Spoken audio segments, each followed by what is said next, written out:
तो नमस्कार दोस्तों, आज हम बात करेंगे हिंडाल्को इंडस्ट्रीज लिमिटेड कंपनी के बारे में। कंपनी आदित्य बिरला ग्रुप की एक फ्लैगशिप कंपनी है और दोस्तों आपको बता दें पूरे वर्ल्ड की, हाँ जी बिल्कुल पूरे वर्ल्ड की सबसे बड़ी एल्यूमिनियम रोलिंग कंपनी है और उसके साथ साथ कॉपर प्रोडक्शन में भी एक लीडिंग कंपनी है। और आज की डेट में ये कंपनी में बहुत ही सस्ते दामों में मिल रही है क्योंकि मार्केट गिरी हुई है, सारी कंपनियों के प्राइस डाउन है, तो काफ़ी अच्छा मौका है हमारे लिए अगर हम इस टाइप की कंपनी में इंटरेस्ट रखते हैं। दूसरा आपको बता दें कि ये ऐसी वैसी कंपनी नहीं है, इंडिया में भी ये निफ्टी 50 कंपनी जो होती हैं उनका पार्ट है। निफ्टी 50 का मतलब है कि इंडिया की सबसे बड़ी 50 कंपनी। आपको बता दें पूरे स्टॉक मार्केट में लगभग 7,500 के आसपास कंपनियां लिस्टेड हैं, लेकिन ये जो है कंपनी टॉप 50 कंपनीज में आती है। और आपको बता दें पूरे का पूरा जो निफ्टी 50 कंपनीज का ग्रुप है ये पूरी हमारी जो इकोनॉमी है उसको 70% होल्ड करते हैं, यानी कि 70% पैसा जो है वो सिर्फ इन 50 कंपनियों के पास है पूरे इंडिया के अंदर। तो इसलिए आज की इस वीडियो में इस कंपनी का पूरा फंडामेंटल एनालिसिस करेंगे और देखेंगे कि एज एन इन्वेस्टर क्या हमें इस कंपनी में इन्वेस्ट करना चाहिए नहीं, और उसके बाद में हम कंपनी के फाइनेंशियल्स भी चेक करेंगे कि आज की डेट में कंपनी के रेवेन्यू और प्रॉफिट्स कैसे चल रहे हैं, और फिर बाद में हम कंपनी की वैल्यूएशन करेंगे कि आज की डेट में कंपनी में किस प्राइस पे मिल रही है, कि कंपनी अंडर वैल्यूड है या ओवर वैल्यूड है। तो दोस्तों जैसा आपको बताया कंपनी एल्यूमिनियम बनाने की कंपनी है, उसके साथ कंपनी कॉपर का भी प्रोडक्शन करती है, और उसके बाद में एक और कंपनी का बिजनेस मॉडल है जिसके अंदर कंपनी फर्टिलाइजर्स बनाती है। तो जैसे आपको बताया कंपनी पूरे वर्ल्ड की सबसे बड़ी कंपनी है एल्यूमिनियम रोलिंग प्रोडक्ट्स बनाने की। उसके अलावा अगर हम बात करें कंपनी के ओवरऑल प्रेजेंस की, तो इंडिया के अलावा कंपनी और 12 देशों में भी प्रेजेंट है। कंपनी की एक मेन सब्सिडरी कंपनी है नोवेलिस इनकॉर्पोरेशन, जिसके थ्रू कंपनी का ज़्यादातर जो इंटरनेशनल बिजनेस है वो चलता है। अगर हम बात करें कंपनी के बिजनेस प्रोफाइल की, तो कंपनी मेनली माइनिंग का काम करती है। कंपनी बॉक्साइट की माइनिंग करती है, उसके बाद प्रोसेस करके एल्यूमिनियम के फिनिश प्रोडक्ट्स बनाती है अलग अलग सेगमेंट और अलग अलग इंडस्ट्रीज के हिसाब से। उसके अलावा जैसा बताया कंपनी कॉपर का भी प्रोडक्शन करती है। अगर हम बात करें इंडस्ट्रियल सेक्टर्स की जिसके लिए कंपनी प्रोडक्ट बनाती है, तो बहुत सारे अलग अलग डिफरेंट इंडस्ट्रीज के लिए कंपनी प्रोडक्ट बनाती है। उसमें से एक है building and construction. Building and construction company बहुत सारी शीट्स बनाती है, जो रूफिंग शीट्स होती हैं, और विंडोज़ हैं और काफ़ी चीज़ें बनाती हैं। उसके अलावा ऑटोमोटिव है, उसके लिए कंपनी प्रोडक्ट्स बनाती है। पैकेजिंग है, इलेक्ट्रिकल्स है और कंज्यूमर ड्यूरेबल्स है, इसके अंदर कंपनी कॉपर के प्रोडक्ट बनाती है।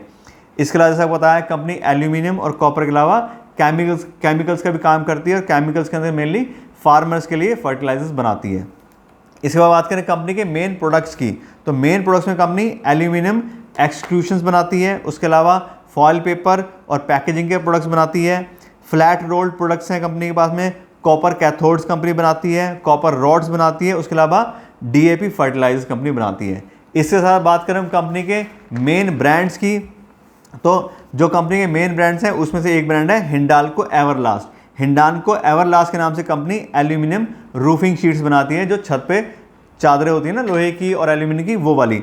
उसके अलावा बात करें सेकंड ब्रांड की, तो वो है इटर्निया। इटर्निया के नाम से कंपनी एल्यूमिनियम की विंडोज़ बनाती है। उसके बाद में कंपनी के पास में Hindalco fresh wrap. Fresh wrap के नाम से कंपनी एल्यूमिनियम फॉइल्स बनाती है, और फ्रेश पैक के नाम से कंपनी एल्यूमिनियम के जो कंटेनर्स होती है वो बनाती है। और ये तो सारी ऐसी चीज़ें जो नॉर्मली हाउस होल्ड में लोग यूज़ करते हैं। उसके अलावा जो हमने बात की थी फर्टिलाइजर्स की, फर्टिलाइजर के अंदर कंपनी बिरला बलवान के नाम से फर्टिलाइजर बनाती है, और ये काफ़ी पॉपुलर फर्टिलाइजर्स है अलग अलग स्टेट के अंदर, और काफ़ी स्ट्रॉन्ग इसकी मार्केट कंडीशन है। मेनली जो ज़्यादा इनकी स्ट्रॉन्ग जो मार्केट है वो है गुजरात, महाराष्ट्र, मध्य प्रदेश, छत्तीसगढ़, पंजाब और हरियाणा के अंदर इस फर्टिलाइजर का काफ़ी अच्छा नाम है और काफ़ी मार्केट पोजीशन की अच्छी है। इसके अलावा अगर हम बात करें कंपनी के रेवेन्यू ब्रेकअप की, तो कंपनी को एल्यूमिनियम बिजनेस से 16% रेवेन्यू आता है, कॉपर से 18% रेवेन्यू आता है, और जो आपको कंपनी बताइए मेन जो कंपनी सब्सिडरी है वो है नोवेलिस इनकॉर्पोरेशन, वहाँ से कंपनी को 65% का रेवेन्यू आता है, जो ओवरऑल वर्ल्ड में हम देखें तो वो भी एक वर्ल्ड लीडर है। एल्यूमिनियम जो कॉइन्स होते हैं, एल्यूमिनियम शीट्स होते हैं, सॉरी एल्यूमिनियम शीट्स बनाने की ये वर्ल्ड लीडर कंपनी है। इसके अलावा हम बात करें कंपनी के ज्योग्राफिकल रेवेन्यू की, तो इंडियन बिजनेस से कंपनी को 22% का रेवेन्यू आता है, और आउटसाइड इंडिया के बिजनेस से कंपनी को 78% का रेवेन्यू आता है।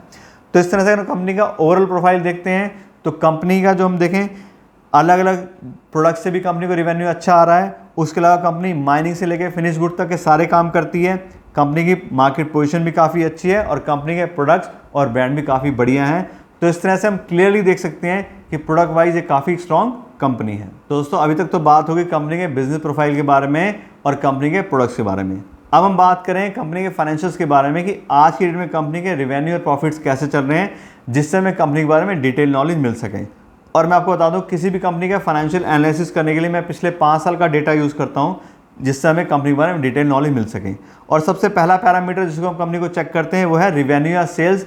इससे हमें ये पता लगता है कि हर साल कंपनी के सेल्स इंक्रीज हो रहे हैं नहीं है, कंपनी के अंदर कितनी ग्रोथ आ रही है। और यहाँ पे देखें तो पिछले 5 साल में कंपनी के रिवेन्यूज़ में काफ़ी अच्छी ग्रोथ आई है। 2018 के अंदर कंपनी का रिवेन्यू था 1,14,000 करोड़ रुपए, जो कि 2022 में बढ़ के 1,95,000 करोड़ रुपए हो गया है, जिससे हमें क्लियर दिखाई देता है कि कंपनी के अंदर ग्रोथ काफ़ी अच्छी आई है। उसके अलावा नेक्स्ट जो हमारा पैरामीटर जिसको कंपनी को चेक करते हैं वो है ग्रॉस प्रॉफिट मार्जिन। और यहाँ पे देखें तो पिछले 5 साल में 26%, 27% का काफ़ी स्टेबल कंपनी के पास में ग्रॉस प्रॉफिट मार्जिन है। और इस समय यही पता लगता है कि इन्फ्लेशन होने के बावजूद भी कंपनी अपना जो ग्रॉस प्रॉफिट मार्जिन है उसको काफ़ी अच्छे से मेंटेन कर पा रही है।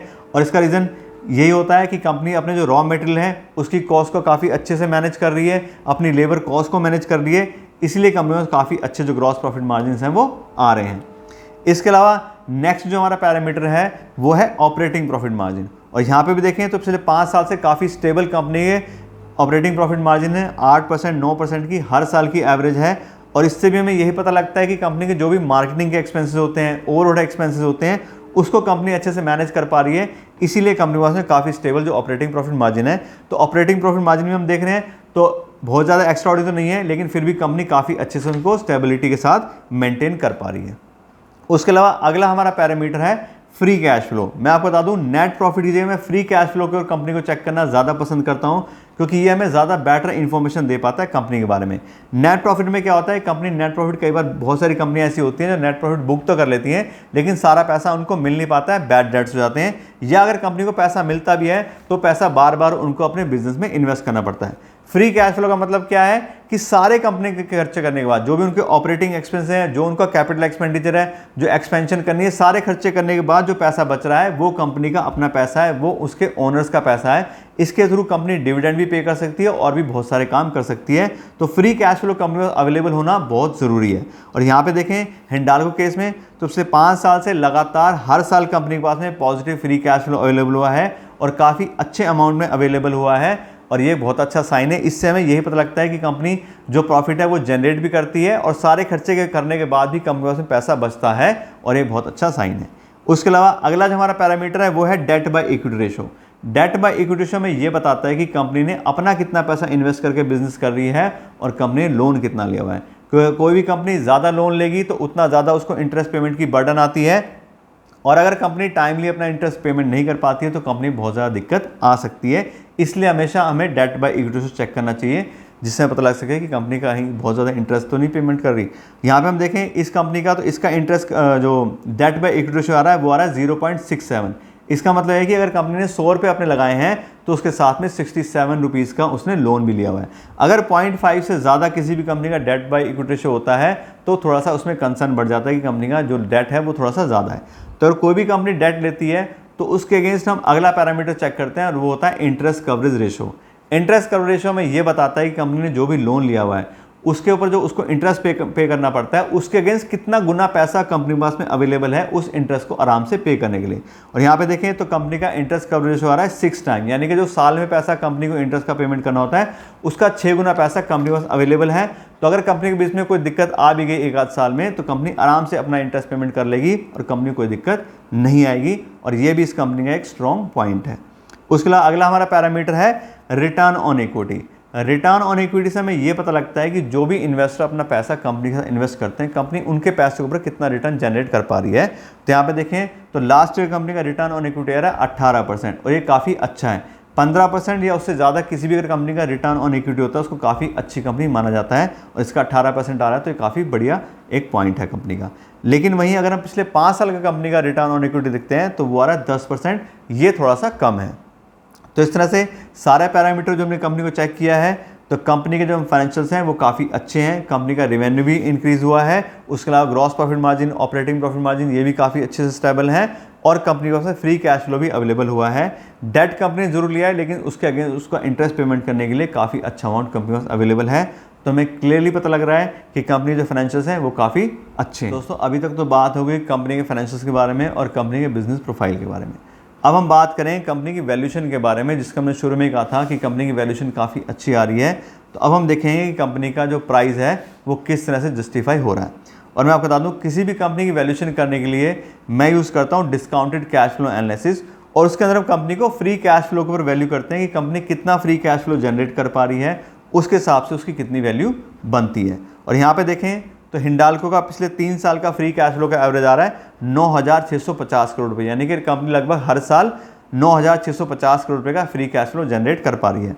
और इसके हिसाब से पूरी कंपनी की जो वैल्यू बनती है वो आती है 4,82,000 करोड़ रुपये, यानी कि एक ऐसी कंपनी जो 9,650 करोड़ रुपए हर साल फ्री कैश फ्लो जनरेट करती है, उस पूरी कंपनी की वैल्यू हो गई 4,82,000 करोड़ रुपए।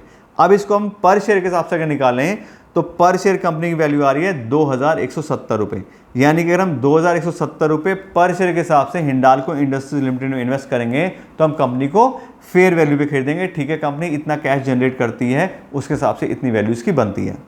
लेकिन फिर वही बात है जो हम हर बार कहते हैं कि किसी भी कंपनी को अगर हम फेयर वैल्यू पे खरीदेंगे तो हमारा बहुत ज़्यादा रिस्क इंक्रीज हो सकता है, क्योंकि जो भी चीज़ें हमने एनालाइज की हैं वो सब क्या है, पास्ट रिकॉर्ड है, और हो सकता है हमसे कुछ कैलकुलेशन एरर्स हो जाएं और हम कंपनी को ज़्यादा वैल्यूएशन मान के कुछ और एरर कर दें। तो इस तरह की जो भी चीज़ें हैं उनको रिस्क को मैनेज करने के लिए हम यूज़ करते हैं मार्जिन ऑफ सेफ्टी का कॉन्सेप्ट। मार्जिन ऑफ सेफ्टी में मतलब ये होता है कि जो भी कंपनी की फेयर वैल्यू है उसके 50% पे हमें कंपनी को खरीदने की कोशिश करनी चाहिए, जिससे हम अपने आने वाले जो भी रिस्क है उसको अच्छे से मैनेज कर पाएँ। तो हमने निकाली पर शेयर वैल्यू फेयर वैल्यू के हिसाब से 2170 रुपये, उसका 50% हो गया 1,085 रुपये, यानी कि अगर हम 1,085 रुपये पर शेयर के हिसाब से हिंडाल्को में इन्वेस्ट करते हैं तो हम कंपनी को काफ़ी अच्छे दामों पर खरीदेंगे और अपने रिस्क को भी काफ़ी अच्छे से मैनेज कर लेंगे।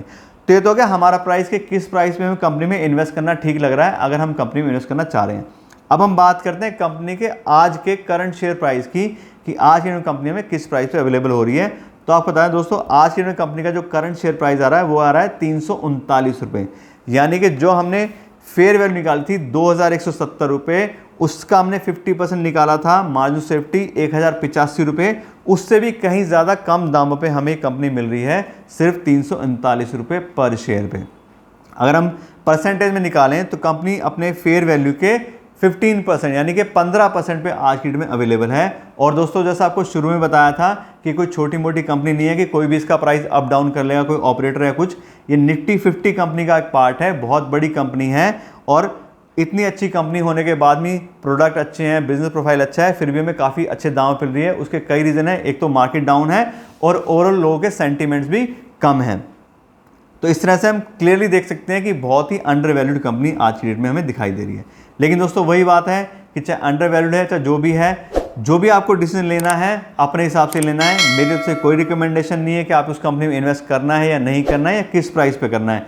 आपको अपना रिस्क प्रोफाइल पहले चेक करना है, फिर उसके हिसाब से आगे डिसाइड करना है। लेकिन फिर भी आपको कंपनी के बारे में सारी डिटेल दे दी है। कंपनी बिल्कुल क्लियरली मार्केट लीडर है, कंपनी के प्रोडक्ट अच्छे हैं, कंपनी की मार्केट पोजीशन अच्छी है, फाइनेंशियल भी हमने देख लिए काफ़ी स्ट्रॉन्ग है और कंपनी की वैल्यूएशन भी काफ़ी अच्छी आ रही है। तो इस तरह से आशा करता हूँ आपको वीडियो अच्छी लगी होगी। अगर आपको वीडियो अच्छी लगी हो तो उसको लाइक और शेयर ज़रूर कीजिएगा और मेरे चैनल को भी सब्सक्राइब कर लीजिएगा। Thank you so much.